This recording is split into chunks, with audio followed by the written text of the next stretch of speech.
All right, we're in Ohio talking with Scott. Scott, you're with Allworth's Money Matters.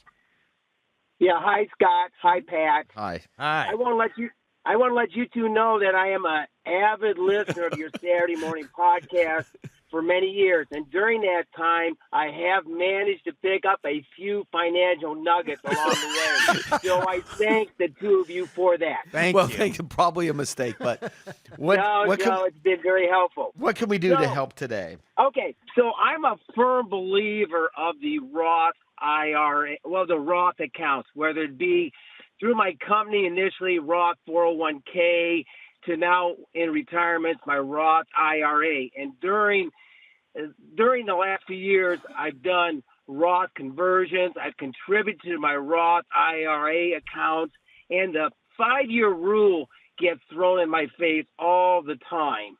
So what I'm wanting to wait. When you say that it gets thrown in your face, other people tell you about the 5-year rule? Well, yeah, they tell me about the 5-year rule, what that consists of. So my question does center around the 5-year rule item. Okay. And then I'm going to tell you why it doesn't pertain to you. But go ahead. Yes. Okay, well, hopefully not. So the 5-year rule, I know it only pertains to earnings and not what I contribute. So who keeps track of when the 5-year rule ends? Nobody. That's brilliant. That is the best question we've had in a long time. Nobody. No one. Well, I've asked that question of many financial, and I never get a response. I never get an answer. Look at a lot of the tax code is voluntary compliance. That's right. A lot of the tax code, 529 plans, right? Have you ever seen anyone audited on a 520 plan? Have you ever seen anyone audited in a Roth 5-year? No, never. No, never. Well, then it's very rare someone takes money out within that 5 years. That's particularly someone who really loves Roth, a firm believer in the Roth. which is the last dollar to be spent. But your question is actually, it's a brilliant question. Because there are some laws that get passed, regulations that require financial companies to do certain things. Reporting of income. How much dividends and what transactions occurred in your account last year. And required minimum distributions. What is the required minimum distribution? But none that are required on a Roth. Really? I thought they were required as going through a financial institution. They were required at the end of the year to provide a form telling you what you have contributed to your Roth IRA. That's right. Or traditional IRA. But there's nothing to say that when was the first account opened? When was the first Roth contribution made? There's no requirement. There's no requirement for that to the financial. Otherwise, yours might say, first contribution made in 2006. Yes. So when I convert from a traditional IRA, maybe in stocks, and go over to my Roth IRA, keep it in stocks, and I sell the stocks, my Roth IRA, and do something else, I lose track of what I'm doing. So you're telling me I don't have to worry about the 5-year rule? Have you taken money out of the Roths? I have not. No, Okay. I don't plan on taking money out of the Roth for many, many years. Okay. So it'll be more than 5 years since the time you made your first contribution or the time you made your first rollover. Conversion. Okay, so it's really not applicable to me, but it could be applicable to somebody else. But the reality is, normally when people use Roths, they use it to feather income.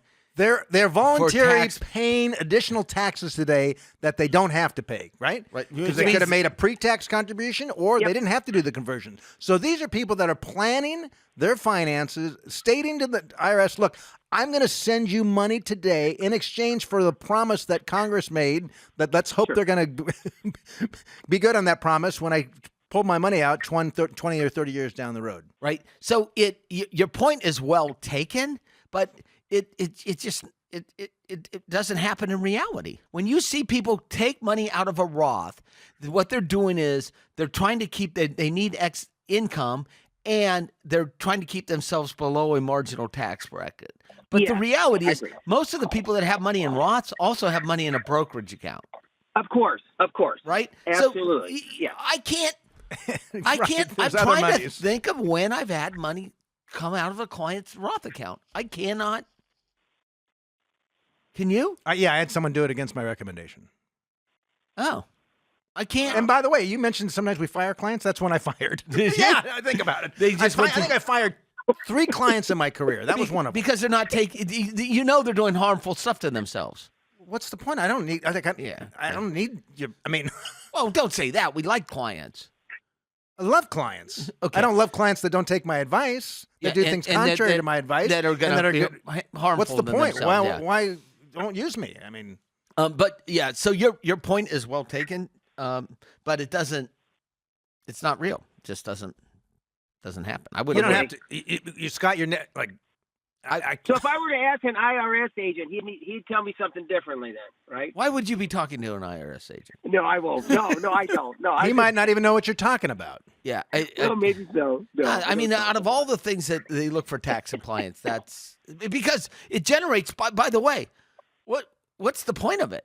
I mean, yes. They would just assume you pull money back out of your Roth and put it in a taxable somewhere else. yeah, but I would think so. But what's the point? Think about this, Scott. What's the point of it? What's the point of the 5-year rule?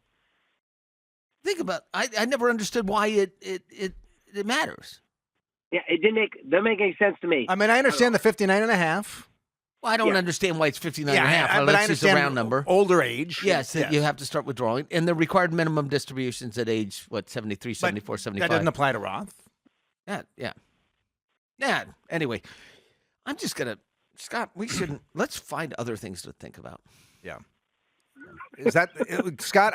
You are a blessed man. If in your financial life, this is the one thing that you have to worry about. Well, everything else is so great. Okay? But What was that? What did you say? I do sleep well at night, so I'll just put the 5-year rule out in right field. Don't worry about that. You're never going to have to. It's never going to be an issue. And for do us a favor. Share this podcast with your friends, especially since you are one of the main attractions. You are the star of the show at this point. So That's if you right. could share it with your friend. Well, my name's Scott, and of course we got Scott on the podcast too. Yeah, but, but we're trying to. If you meet anyone named Scott, it's always someone between age 50 and 68. How old are you, Scott? I'm 70. Oh, I missed it by 2 But I years. act like I'm 50, though. Okay. I act like I'm 50. got it. All right. Appreciate the call. Yeah, thanks for calling, Scott. Thank you, sir. Thank you, gentlemen. See you.